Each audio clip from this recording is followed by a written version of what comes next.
It started with something so small, a seat on a plane. But in that moment, pride, arrogance, and prejudice all collided, setting the stage for a shocking revelation. She believed she had the upper hand, confident she was right, confident he was beneath her. But she had no idea the man she dismissed held more power than she could imagine. The truth that followed wouldn't just embarrass her, it would challenge everyone watching to confront their own assumptions. What happens when the person we underestimate holds the entire world in their hands? The flight was nearly full, and passengers hurried to claim overhead space before it disappeared. In the middle of the bustle stood a man most would overlook. No loud voice, no designer clothes, nothing that made him stand out. He carried himself with quiet ease, the kind of calm presence that often goes unnoticed. But nearby, another passenger radiated the opposite energy. Every movement was sharp, deliberate, her heels clicking against the floor as if each step demanded attention. She scanned the cabin with narrowed eyes, already irritated. When she noticed the man waiting for his seat, her lips curved into a faint smirk. In her mind, he didn't belong where he was headed. For him, this was just another journey, another flight between business meetings. He thought of catching up on emails, maybe closing his eyes for a few hours. What he didn't realize was that his quiet presence was about to trigger something much larger. Because in a matter of moments, the seat that bore his name would ignite a conflict fueled not by misunderstanding, but by prejudice. The man stepped calmly into the aisle, boarding pass in hand.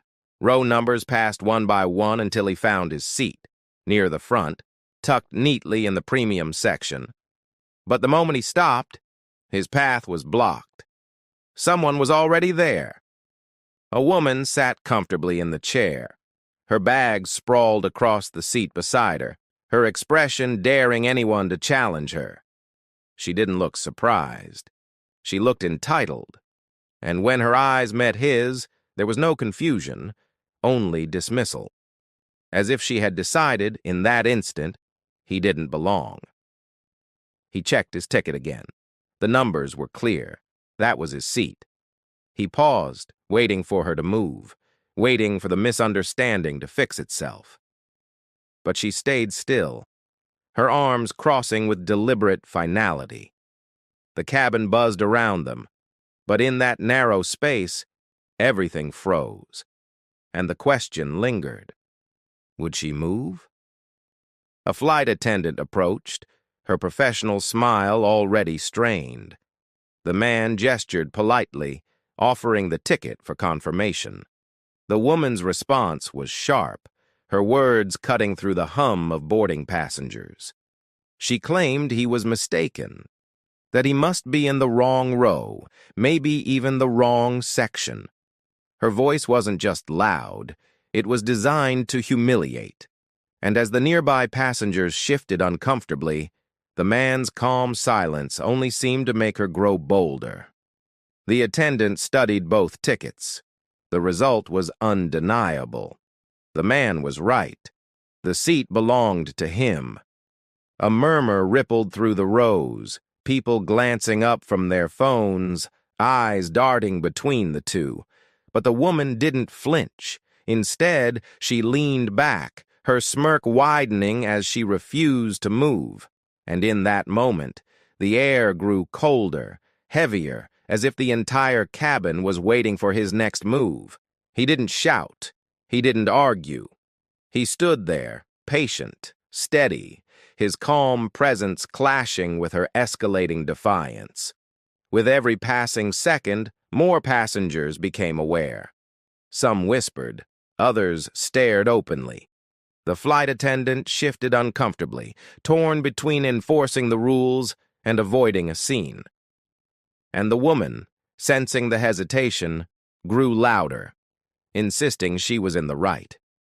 Her voice carried across the rows, filling the silence with a narrative only she believed. Yet the man didn't break. He didn't raise his voice or plead.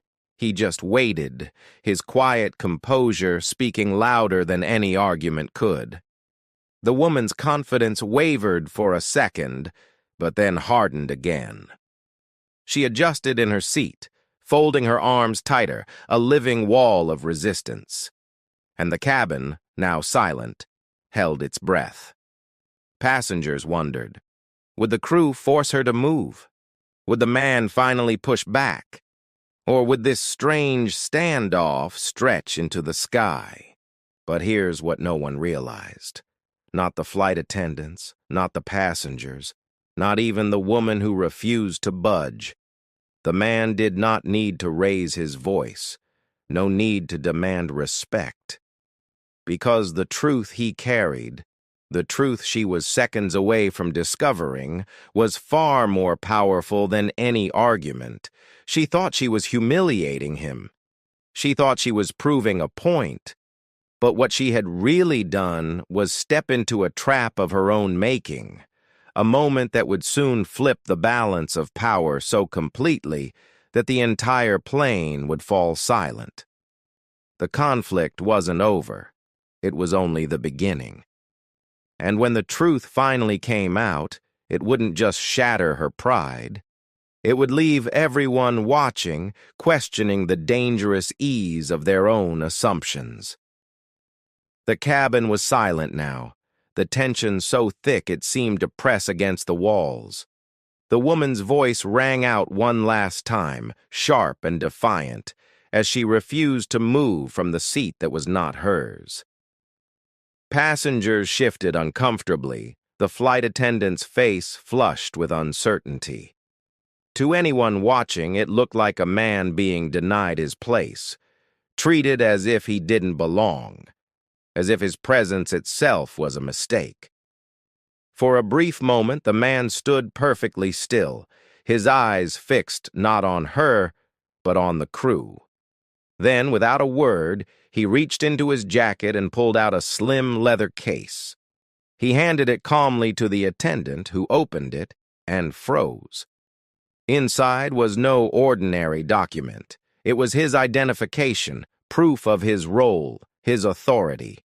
Her eyes widened as the truth hit her. This wasn't just a passenger. This wasn't even just a CEO. This was the man who owned the airline. The attendant's hands trembled slightly as she passed it back. Passengers gasped, whispers rippling through the rows like a current of electricity. And the woman, still planted firmly in his seat, suddenly felt the eyes of the entire cabin burning into her. Her face flushed, her confidence cracking, but it was too late to undo the damage. The man said nothing. He didn't need to. His silence was louder than any confrontation, his patience more devastating than anger. In trying to belittle him, she had revealed her own smallness to the world.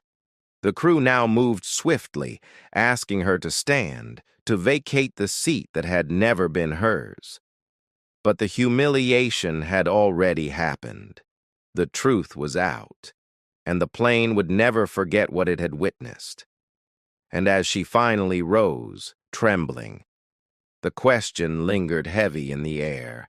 How many others had been judged the same way, dismissed before their story was ever known?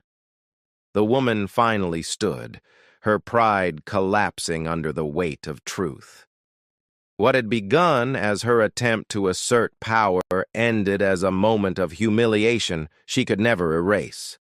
She shifted awkwardly into another row, her once confident gaze now fixed on the floor. The cabin remained silent, but the silence was not empty. It was heavy, reflective, almost condemning. Every passenger on that plane had witnessed what prejudice looked like in real time, and they had also seen what dignity, patience, and quiet strength could overcome. The man sat down in his rightful seat. He didn't gloat. He didn't need to. His very presence, His silence, his refusal to be dragged into the ugliness of her arrogance, spoke volumes. He had faced this kind of dismissal before, but this time there were witnesses, dozens of eyes that could no longer deny the reality of what they had seen. As the plane lifted into the sky, the lesson hung heavier than the engine's roar. Racism doesn't always scream. Sometimes it whispers. Sometimes it hides behind a smirk, a dismissive gesture, or the quiet belief that someone doesn't belong. And while this story ended with truth revealed and prejudice exposed, the reality is that far too often it ends differently. This wasn't just about a seat on an airplane, it was about something far greater. The ease with which people judge, and the danger of assumptions built on skin color alone. His power protected him this time, his title, his ownership, his undeniable influence. But what about those who don't have that shield? What about those whose stories never make it to the light? Every injustice witnessed in silence becomes permission for the next one to happen. So the question isn't just what happened on that flight. The question is, how many more flights, how many more streets, how many more lives will be marked by the same prejudice before we finally decide it's enough?